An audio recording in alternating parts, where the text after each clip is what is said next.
د هلمند د مخابراتو او معلوماتو ټکنالوژي ریاست وایي چې د سرپرست حکومت له بیا واکمنېدو وروسته د دې ولایت په بېلابېلو سیمو کې 115 مخابراتي انتنونه نصب سوي دي. د سرپرست حکومت اقتصادي مرستیال کندهار کې یوې غونډې ته ویلي چې د خلکو ستونزو حل کول سرپرست حکومت لومړیتوب دی او په دغه برخه کې یې ډاډ ورکړی دی. نوموړي ویلي چې په تېرو شاوخوا 2 کلونو کې په هیواد کې سلګونه پروژې پیل سوي دي. د بغلان ولایت د مرکز پلي خمري ښاروالۍ د روان کال په لومړیو 8 میاشتو کې څه د پاسه 80 میلیون افغانۍ عواید راټول کړي دي چې د تیر کال د 8 میاشتو په پرتله 10 میلیون افغانۍ ډیروالی ښیي.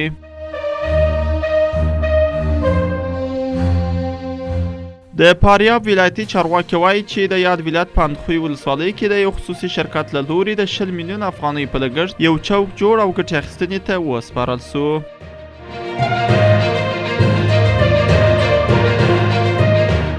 د جاپان په پرونیو زلزلو کې د مړه سوو کسانو شمیر 14 تنو ته رسیدلی دی. د دغې زلزلې د ټپیانو او نورو زیانونو په اړه کره معلومات نه دي خپاره سوي.